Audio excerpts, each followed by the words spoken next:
Christmas morning came early this year with a ton of exciting new trailers and announcements courtesy of the 2025 Game Awards. And of course, we got to talk about the actual awards. Who were the big winners?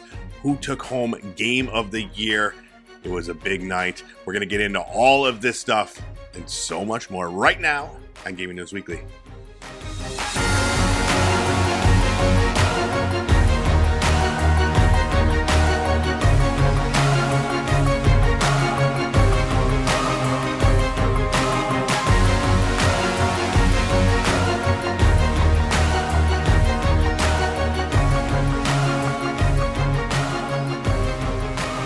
What's up, everybody? It's time for another episode of Gaming News Weekly, the best weekly video game news show out there. Every single Monday, we're bringing you all the biggest news from the video game industry. This is a big one.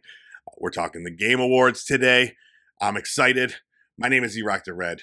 I'm joined by this man right here. Oh, we're wearing very similar colors today. Yes. This is Full Clip. What's going on, dude? How are you? Oh, pretty good. You know, I wanted to symbolize the Bills' win last week over the Bengals, my team, as much as I have a team. Yeah. We'll give you that one. We'll give you that one. I love it. You know, maybe next season. Doing all right. Trying to stay warm. We were talking about the weather kind of just getting nasty outside. We're in the single digits over here, and I'm doing anything I can not to go outside. Yeah, that's smart. That is smart. Like, I got this little head cold going on, man, and I'm just like, I don't know. It sucks. Yeah. These are the joys of the holiday season. You know what I'm saying? The shitty super cold. I got a super cold. You know, but we have one thing we could always fall back on. Oh, yes, we do. And that is pornography. Oh, I mean video games. Video games. I meant to say video games. Yeah. Yeah, dude. Video games. Lots of news in the world of video games today. We just had the Game Awards. So this episode is going to be a little different from what we normally do, where it's going to be almost 100% the Game Awards. But as we do every week, first things first, I want to hear, you been playing any games? Keep it short and sweet. I've just been playing the same old Battlefield 6 and then getting a little more into Where Winds Meet. And I'm going to tell you that it continues to surprise me. Every time I get back into it, it's like I'm figuring out where something else in the menu is that I didn't know I could do before, or I'm unlocking some new skill that I didn't know was even in the game. It's just a little crazy. It's a lot overwhelming at some times, but starting to get into the research, watching more videos on like the 30 things I wish I knew when I started the game, and that's helping quite a bit. Sure. No, that's good. I did just see that it came out on like mobile devices the other day.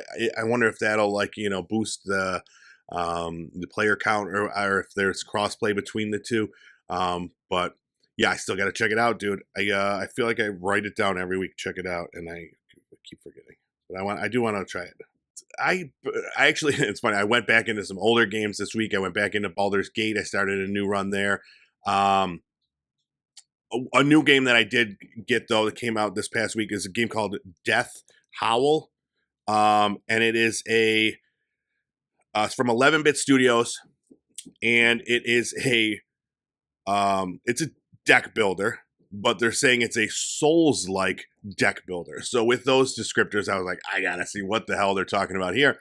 And it's interesting. So you go through this, like, it's kind of like a top-down kind of view of this world. It's all like really, really very simple pixels, and you're going through trying to get from point A to point B, and you come across these areas. It's like a grid-based combat thing. So to get from one spot to another, you have to do this battle. So you battle these things with it's kind of like a tactics team, and there's grids, but also there's cards. So you battle them. If you die, you lose the things you've collected. You got to go back and get your stuff. That's where the Souls-like aspect comes in.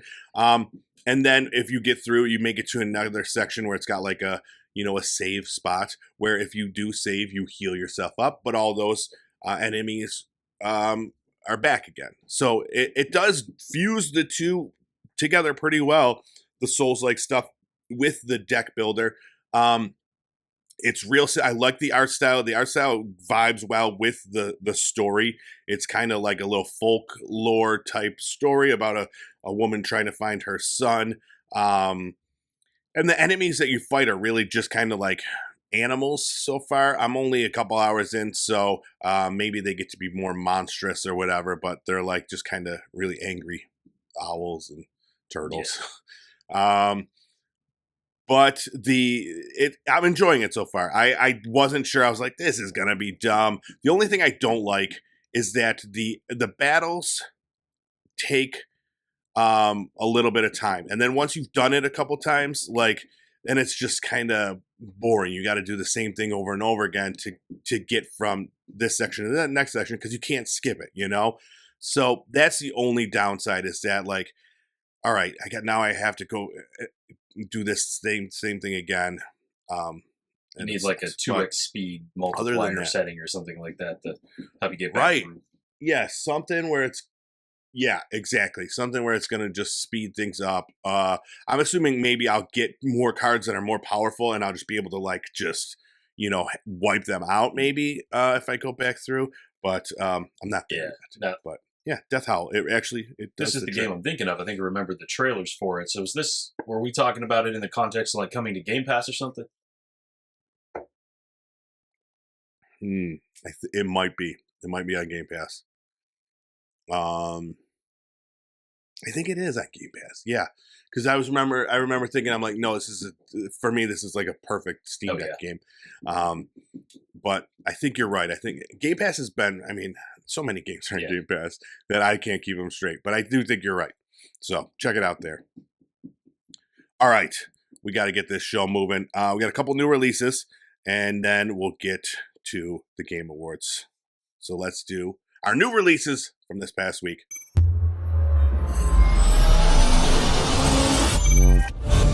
All right, our first new release is Skate Story. Came out on December 8th. The reason I wanted to talk about this is because this is another one I did play, and holy shit, this game rules so hard.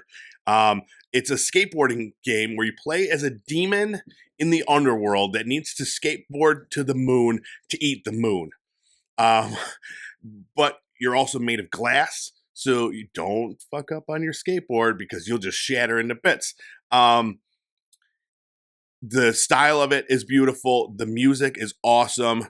You have, like, I mean, as you go, it's like it's a really good skateboarding game, by the way. Don't let the vibe fool you. Like, it is one of the best skateboarding games that I've played in terms of, like, the feeling like you're skateboarding, the movement, the tricks. There's like over 70 tricks, and then when you level up, you get, like, better gear to make it a little bit easier, whatever. Dude, you gotta try this game. Like, it's on PlayStation Plus, is where I'm playing it. But yeah, it's so weird and so cool. I highly recommend. Yeah, I got to take a look. I mean, I'm sold on the trailers alone. I like the aesthetic that's going on there, the lo-fi vibes, the music. If the music in the trailer is the music in the games, and from the comments judging, I think it is. I'm gonna like it quite a bit. I was playing, the EA Skate, and that got just a little boring. But I think this is very different from that. This is almost like, I mean, if your goal is to get to the moon, I assume there's some sort of linear progression here, and you're not just like, oh, do a 500 score trick as a skeleton crystal demon thing. Looks fun. And I think this was the one that I saw was a 10 out of 10 on Steam right now, and like a 9 out of 10 or high 8s out of 10 everywhere else. Yeah, dude, I see a lot of critics and some reviewers on Steam being like, this is my game of the year. Like, it's just that, like, the vibe, the gameplay, it all perfectly works well together. The only downside I am seeing from reviewers is the lack of when you beat the game, there's no chapter select or free roam, free play type mode. So you have to just play the game over again. You can't just go back through and do different boards, which could easily be patched in, So hopefully they do take that into consideration, even for like trophy hunters. Like, if you want to go back through and do a level to do something, like, you should be able to not have to play the whole thing over again. But yeah, man, it surprised the hell out of me. It's so fun. And then second game, Terminator 2D, No Fate. I think I didn't write down where it's out on, but I think it's out almost everywhere. This is it's basically Terminator 2 Judgment Day, but like a cool pixel graphics version of that in a game. Like it actually has like tons of stuff from the movies in there. You're basically playing that movie plus some other Terminator stuff that's not in any of the movies that they added just for the game, but you play as John Connor, Sarah Connor, T-800, and you just going through, and there's different styles of gameplay in the levels. Like, so it's not just a side-scrolling beat 'em up or a platform or anything like that. It's like there's different, there's times where you're getting attacked by a big monster, or you're controlling like a ship or something like that. So a lot of different stuff in there. Yeah, it looks really cool. This one, the one negative review I'm seeing for this one is that it's too short, but a lot of people are saying like that's what these arcade style games are supposed to be like. The high difficulty, where you go back through and you just keep playing it and try to get better and better. So it looks cool though. I'm a big Terminator guy, so this one is on my wish list. I'm excited to check it out sometime. Yeah, I remember playing the Terminator. That I don't remember which one. Maybe it was just called Terminator Judgment Day or something. But back on the Super Nintendo, and it was like an arcade port of the Terminator game. This looks better than that, to be honest with you. Like, I don't have the nostalgia for that, so I don't know. Looks good, though. I mean, a lot of callbacks to the movie. You see, like, the big rig going down into the L.A. sewer system or river or whatever. So I'm sure there's going to be a lot of, like, your favorite scenes from the movie to replay. Yes. Yeah. I just want him to be like, John Connor, come with me, John Connor. I wonder if they have a voice actor, if it's all, like, pixely scratchy. That would almost be too perfect. Yeah. Yeah, that'd be great. So, yeah, a couple very interesting new games. Excited to check them both out. All right. But here we go, baby. It's time for our news of the week.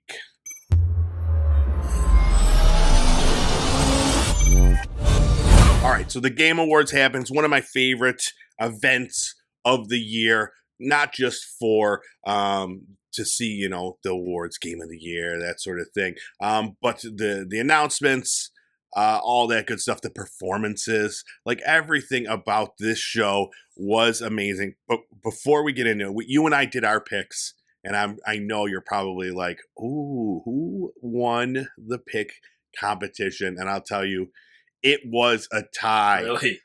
We tied. We both, yep.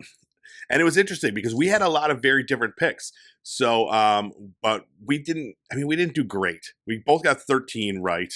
And we, let's see, we missed Best Adaptation. The Last of Us won that one. We missed Multiplayer. Arc Raiders won that one. Fighting Game, Fatal Fury. Hollow Knight won Action Adventure. Hades won Action. Baldur's Gate 3 won Best Community Game. Doom won the accessibility. And then Jennifer English won Performance. But other than that, we crushed it, dude. I would say like we got all the main categories right, which is all that really matters. Which was kind of easy. But yeah, it was pretty easy. Yeah, as long as you knew which one to pick, absolutely. But yeah, so neither of us has to pay the consequences because they were pretty dire this year. So it was pretty good.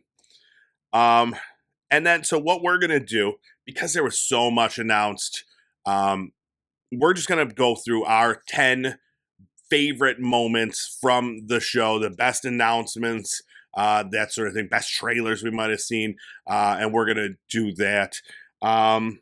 First of all, I just want to hear, like, so you saw the awards. Were there any surprises that you thought, or was it pretty much what you expected for the awards part? Pretty much what I expected. But one of the ones that we got wrong, I think we both went with Minecraft movie on the adaptation.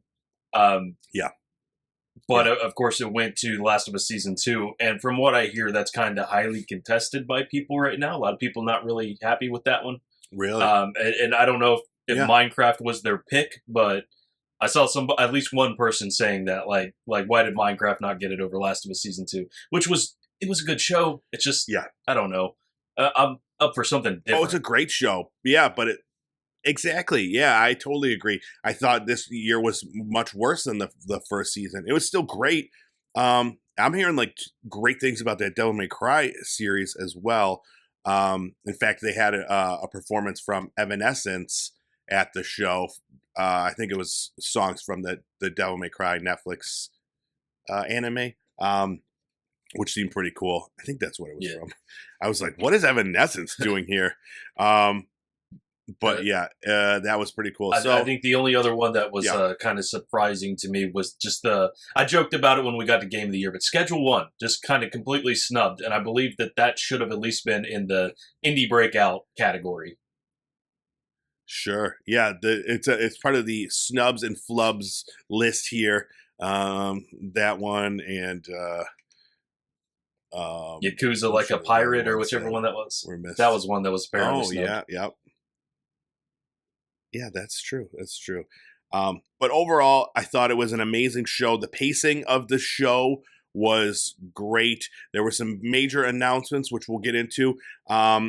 There weren't a ton. Like, so every year, there's usually like three super like big things that I'm excited for. This year, there was less things that I was personally excited for, but I thought as a whole, like it was like really something for everyone. So that was really cool. And then yeah, just again the pacing, like the way that they did the way they did the awards and the performances, and then the all the trailers. I thought it went by in a flash. It was Nice. great. Yeah, I was gonna catch up on the whole thing, but I saw the stream was like 3.5 hours long, and I don't have it in me to sit there for Yeah. Muppets and usually pretty cringe celebrity cameos and stuff like that. So, was there anything like performance-wise, the betweens that was any good? And that's so like it's funny because like it was all pretty decent. I think like I had a conversation with my friends. There were really no lulls. Like the Muppet parts were probably like some of the biggest like why are we doing this? Everything else felt like it was at place and there was a reason for it to be there. Um yeah, no, because it was still like even during like the commercial parts where it's usually like shit we've seen before or whatever, there was stuff that was like kind of keeping your attention. Even like stuff that we've had announcements previously and they were just showing us release dates. It was all new trailers. It was all exciting stuff. So yeah, and then like there were a ton of celebrities. David Harbour was there, Mila Jovovich, Lenny Kravitz, and they all had a reason to be there. David Harbour was part of the Total War Warhammer. I don't remember what Mila Jovovich was there for. I thought she was going to announce like another Monster Hunter movie or something, or something with Resident Evil. I don't remember what she did there. Who was the other guy I said? Lenny Kravitz. He's in the new Bond game. What I don't know. So yeah, there was a lot of stuff like that could have been weird, but no, it all went really well. And I definitely recommend if you do have the time, just put it on in the background. The music the orchestra doing like the Game of the Year things, banger as usual. Oh, they did a performance of the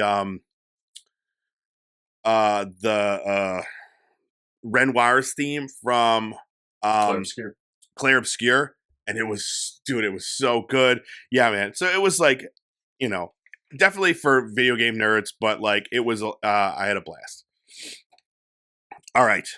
Shall we get into our the biggest announcements from the show? Let's do it. I'll just take it from here on the first one. Go for it. Star Wars Galactic Racer. This brings me back to my childhood. Did you ever play that Star Wars Pod Racer on the Nintendo 64? I did. And maybe might have been on another one or two. Good stuff. Yeah. I really like that game. This one seems to go beyond just pod racing. You're in other types of vehicles too. I'm 100% down for it. I hope there's sort of like some build your own mechanics in there. So race, get some points or money or something like that. Upgrade like you could in the old game. I would be down for that. Yeah, that sounds like. I mean, it's done from the people that did Burnout and Need for Speed, so chances of something like that I think are great. I saw a quote regarding it. This is a runs-based, high-stakes reinvention of racing born in the lawless outer rim of the Star Wars galaxy. The league is an underground, unsanctioned circuit where syndicates bankroll chaos and champions are forged. No force, no prophecy, just skill, strategy, and the will to rise. So, yeah, I think just knowing the lineage, Burnout, Need for Speed Makers, Star Wars, Pod Racer, like, how can you go wrong, right? Yeah. So, all right, I'm going to jump into my Star Wars one then. Star Wars Fate of the Old Republic was the other big Star Wars announcement. Now, this is a spiritual successor to Knights of the Old Republic.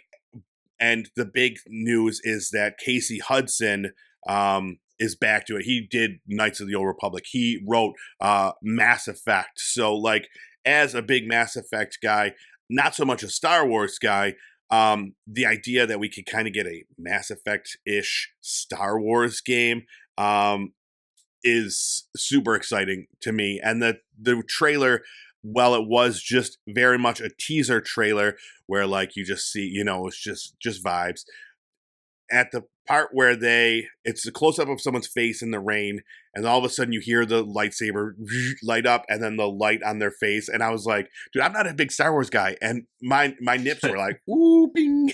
Oh, Like, yeah. it was, it really got me, man. It was super cool. But yeah, the quote for this one, it's a new game from Arcanaut Studios set across a galaxy on the brink of rebirth, where every decision shapes your path towards light or darkness. So, single player, narrative driven action RPG in the Star Wars world. Bam. It's going to be awesome. Looking good. And the only downside that I've seen so far is that the studio that's making this is kind of new, and it's probably a little ways out. Like, they're promising it by 2030. So somewhere in the next 4 to 5 years. All right. Yeah. Oof. Oof. All right. I could be patient. All right. What do you got next? All right. Next one is Tank Rat. Did you see this trailer? Yeah, dude. I thought of you when I saw the trailer for this. I honestly did. Yeah, tell me what you thought of that one. Yeah. Well, it's reminded me of some games that I enjoy, like a little bit of that Sandland, just the concept of going around in a tank, shooting a bunch of other mechs. But with also like vibes of Cross Out and World of Tanks, things like that. The only thing that I'm not really understanding is, are you stuck in this little tank that we're looking at? I mean, the name Tank Rat kind of implies that you're smaller, on the smaller end. I'm just not sure if that's what's going on, because you appear to be like this little magnetic Klingon, looks like a vacuum cleaner or something, that goes and sticks to the tank, and then you're able to control the tank. And the trailer's saying, like, you never know what you're going to find out there. And they show bigger tanks that you're fighting against. And I just don't know if you're going to be able to, like, take over bigger and bigger tanks, and this gets just crazier and crazier as you go, or if you're kind of stuck being the little guy, and then I'm sure you get some power-ups, or else how are you going to take on the big guys? So a lot to be seen yet, but I'm interested in the premise. Yeah, there is a Steam listing for it. It does give a little bit more information I looked at earlier. And it seems cool in that, like, so you are just a digital consciousness that's in like a like some sort of a drone that you can transfer to these other tanks and do your upgrades and stuff through that. So you're bouncing back and forth between like these different vehicles. So like I like that idea for like how maybe when your tank blows up, it's like, oh yeah, you just launch back and now you got to get upgrade or some shit. I don't know, but yeah, it looks cool, and it looks like a fun like driving game with combat as well as like upgrades and stuff like that. All right, next up for me, Divinity. So there was a lot of speculation earlier in the week. There's this giant structure out in the middle of nowhere, and they're like, what is this from, or whatever. And it turns out it's for, it goes hand in hand with this trailer for this game, Divinity, that was shown. And it is from Larian Studios. And it,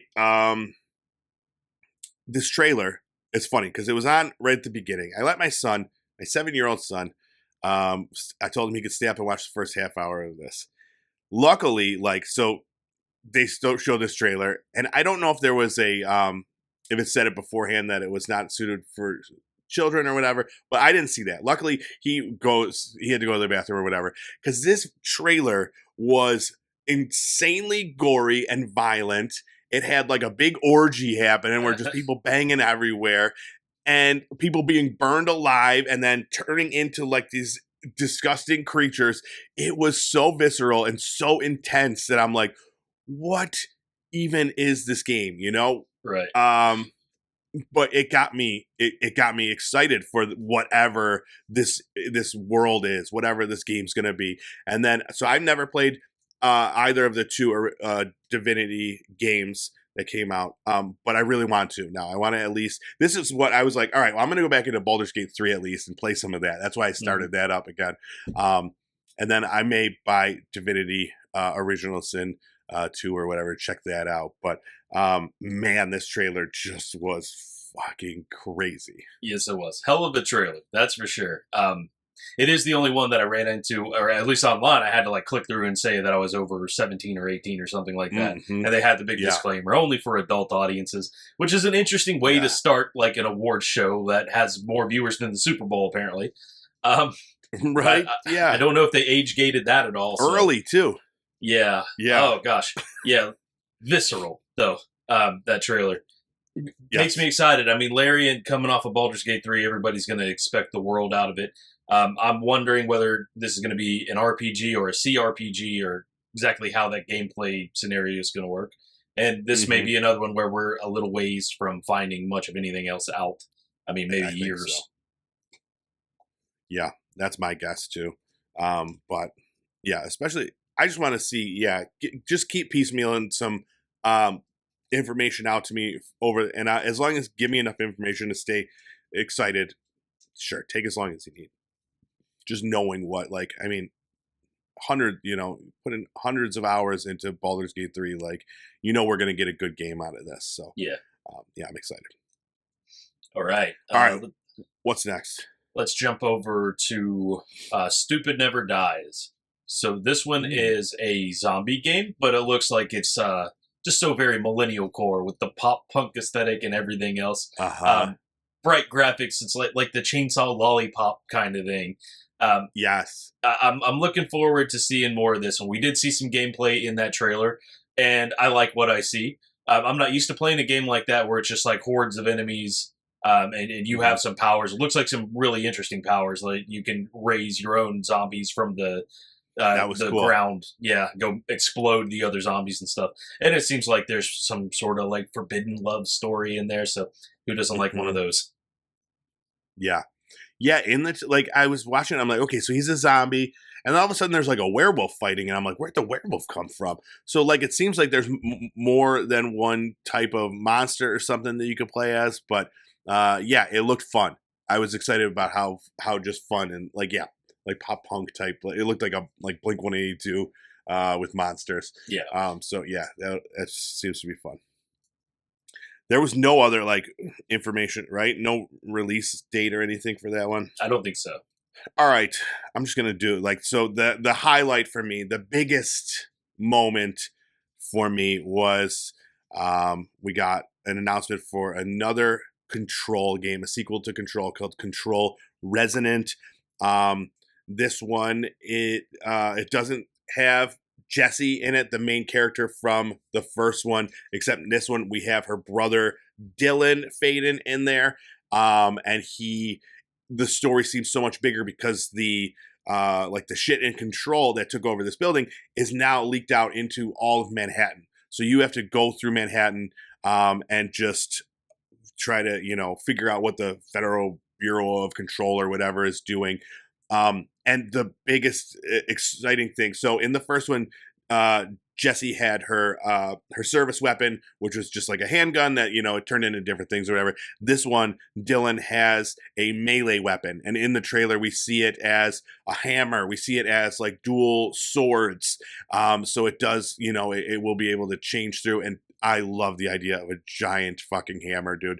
That's like one of my favorite things. So being in the Control universe with this and it just looking amazing, like this was absolutely the highlight of the night for me. Big surprise. And I am excited. Yeah, it looks cool. I didn't play the first Control, but I know there's like a kind of a meme about like, oh, can it run Control or something like that, or the graphics were ahead of their time or something. Is that part of it? You should play Control. You should play it. I tell everybody that hasn't played it. It's in my top 10, I would say, of games. It's just it has some really interesting gameplay mechanics. It has some crazy like moments. There's like one moment where you go through basically, I'm not gonna spoil anything, but you go into like a maze and there's like this amazing music that's playing. I still think of it regularly. So yeah, try Control. It's cheap everywhere. It's on things, Game Pass, I think. I don't know. Nice. But yeah. So I actually just downloaded Alan Wake 2. I downloaded Alan Wake 2 after I saw this because I haven't played that one yet. So I'm going to try. That one just came out on PlayStation Plus recently. So I'm going to try to get that one in before this comes out in 2026 sometime.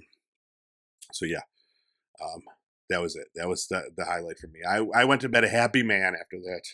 All right, I've got Gang of Dragon. Now, this is from the creator, or maybe not creator, but at least he worked on it, the Yakuza series. And just a ton of other stuff under his belt. But this is Gang of Dragon, and I think it's kind of a new beginning to the same sort of game that you played before. If you played one of the Yakuzas, or you played... it's reckoning back for me to like the Max Paynes and the True Crime Streets of LA, and just that style of like the protagonist on the street getting some justice. But I think maybe you're the bad guy too. Justice might be a little gray on this one. But I really liked the trailer. I saw some screenshots of the gameplay at least, and I just hope it's not too clunky, but I am kind of brought in by the premise of this. Yeah. For me, it's funny. Okay, I'm going to let you in a little behind the scenes. I wait for you to pick your picks because I like to see if you're going to take some of mine. And this is one of mine that I got really excited for because the protagonist in this looks like such a cool character. He's just big, like, he's a real thick guy, real built. Yeah. And it just looks like a badass. He grabs like a knife with his hands at one point, and it's just like, or like the part where the dude shoots the dude behind him in the head, and then like it just looks really cool. I am excited to see how it plays. If it is, hopefully it's its own thing. I want it, I don't want it to be another just Yakuza game. We have enough of those. There's one of those out every 3 weeks. I want it to be something different, something cool. And I think, it looks like it's got a good start. So, I'm excited to see more. All right. And then next up for me, High Guard. This is from the people that did Apex Legends. Some of the people, I guess. Some of the people that did Titanfall. It's a PvP raid shooter, which I have no idea what that means. But you play as these different characters. So one thing that's interesting is that High Guard is very much just a synonym for Overwatch because this looked just like Overwatch, like 100%. The characters, like the heroes or whatever they're going to call them, looked fun. They looked interesting. They had cool powers, cool abilities. So I am excited to see what exactly a PvP raid shooter is. It's a free-to-play game. It's not far off. It comes out January 26th. So crazy that we haven't heard anything about this when it comes out in less than 2 months. So my expectations are here. So I'm keeping it real, We'll see. But I'm intrigued. Yeah, like a lot of people our guards are high for this one. Yeah. It's it definitely immediately shows itself as like an Overwatch kind of clone with it. They say what raid PvP. Yeah. It looks like it's the same style of gameplay, but I mean from what I could gather from the trailer, the progression of a match in at least this mode would be like push forward until you get to the siege tower. Then one of the heroes shoves that sword in there to activate it, and then they push that. So I'm sure that's like an escort mission, and push that to the other person's base. It's kind of rinse and repeat the same old stuff from Overwatch. And this may be a game where we don't hear very much very long after it. People are calling it Concord 2 already, I guess. Oh shit, dude. Yeah. That's a that's so doom mean. from the start kind of thing if they don't like immediately change course and let people know that it's not going to be just a clone of the other 5 games that are trying to steal the same audience from Overwatch. Yeah. Do the names, like creators of, now I don't know how much of a hand they had, creators of Apex Legends, creators of Titanfall, does that give us any more credibility towards something better? Like, you know? I wish it did. I wish they would have played to those games a little bit more than trying to recreate another one. Right. I got you. Yeah, this one's definitely like just very fantastical. But yeah, I am very much looking forward to more. I'm a sucker for these games, dude. I'll get burned on them every time. But yeah, I'm looking forward to it. All right, what do you got next? All right. Last but not least on my list is No Law. And this kind of reminds me of the Gang of Dragon a little bit because you got the tough guy protagonist, and that's your first person kind of combat guy. But this one is set in like a not post-apocalyptic necessarily, but like a there's another word for it. Like dystopian? Dystopia. Type. A cyberpunk dystopia, and it's a lot of people are making the comparison to Cyberpunk 2077. And from what I see from the trailer, the biggest difference is you're not really like talking about body modifications, which is a huge part of Cyberpunk 2077.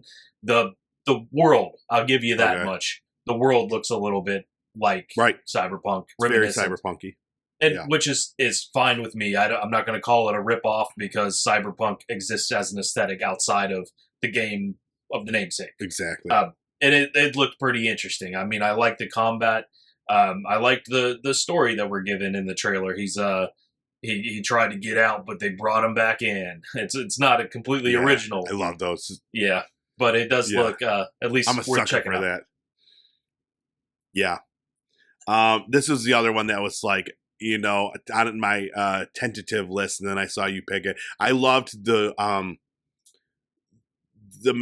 when he encountered people. Like, there's a point where you see him like kicking, like front kicking somebody, like, and he flies like 10 feet into like a vending machine or something. That was pretty sweet. Or like blast, like a shotgun blast, their head just explodes. Like, so like the actual gameplay looks really interesting, and I do love that aesthetic. I did see like an article on IGN. I didn't read it, but it was like the developers are aware that there's going to be comparisons, and these are the differences. So maybe it's something to check out. But yeah, that one looks great. Excited to check that out. All right, and then my last one. Possibly the greatest thing there, if you're not a Control fan, the Street Fighter movie. We got a little taste, dude. So the full cast was there, minus 50 Cent. He was not there. He's too busy making fun of P. Diddy somewhere. But the full cast was there. They took a jab at the Mortal Kombat movie. Did you see that? No. So, you know, the rivalry still exists.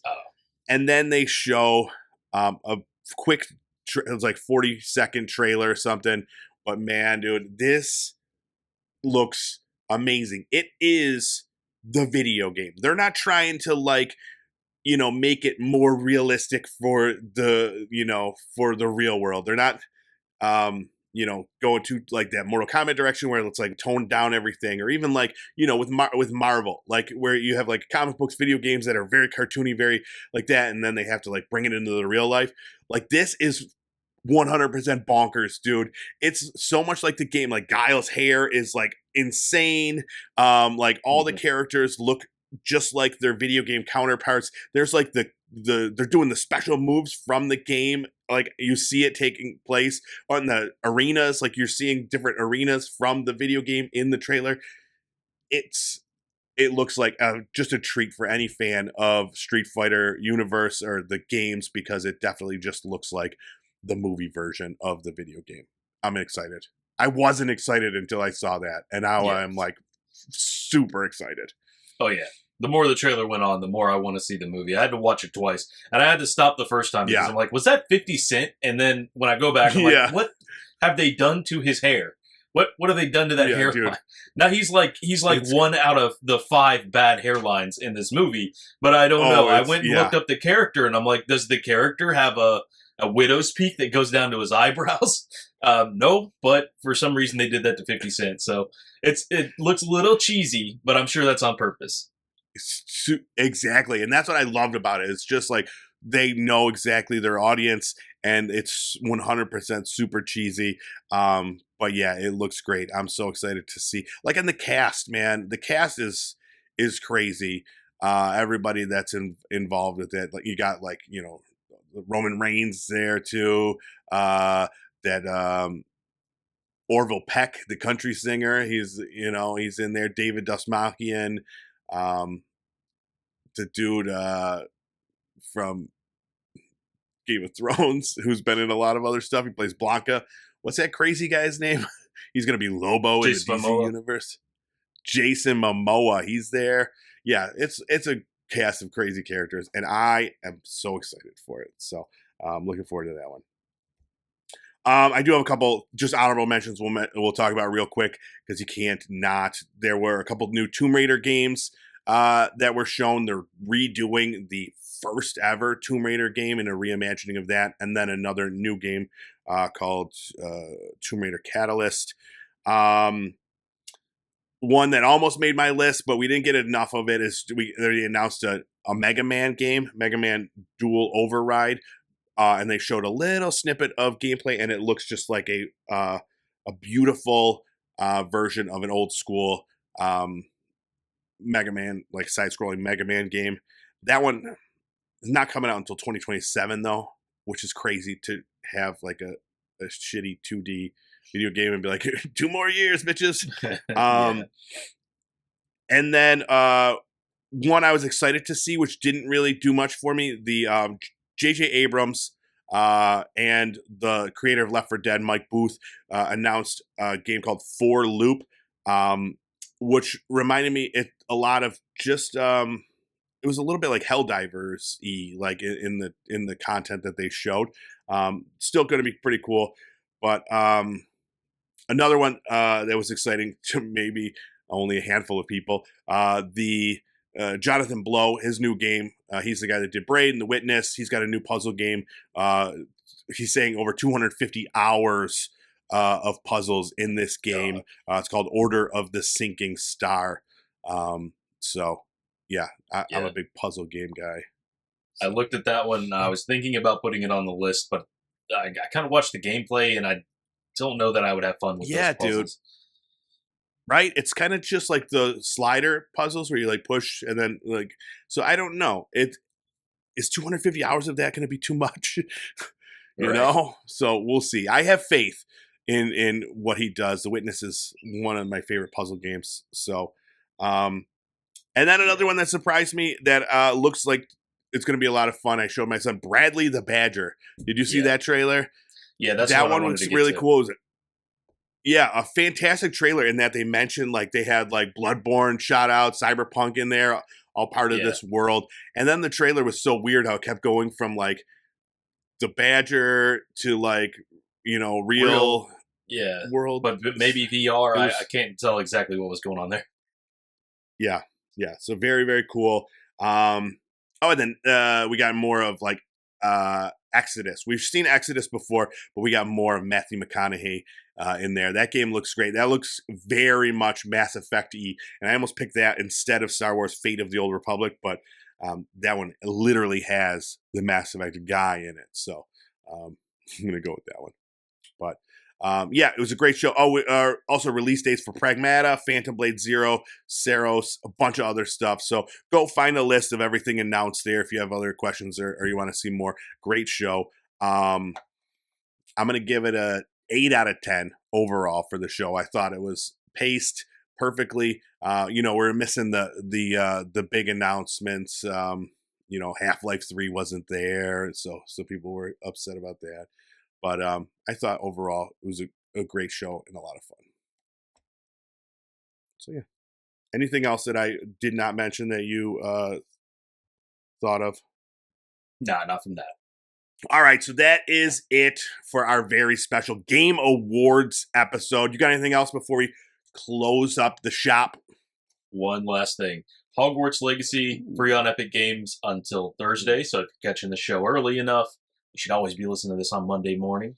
You're going to have time to grab it. I think you got till Thursday, 10 Eastern. Nice. Yeah, that's a great freebie. Are they doing their don't they usually do like a free game every day or something coming up? I would say that's going to start on Thursday if I had to guess. There's usually like a week of free games we get. Yeah, very cool. So yeah, we'll keep posting those. Maybe we'll keep an eye on the social medias for that. We'll keep you updated on those free games. All right. Well, thank you so much for checking out this episode. If there was anything that we didn't mention that you loved and wanted to chat about, let us know. Hit us up on we're on TikTok or on YouTube or anywhere podcasts are found. YouTube channel is Pop Culture Playground. Podcasts, just anywhere you get your podcast, just type in GNW, you'll have it there. Make sure you do subscribe to both to be on the bleeding edge. Is that the phrase? The cutting edge of the video game world. Will make you bleed. That's the important part. Exactly. And then that's all I got. Thank you so much. We'll see you next week with more video game news.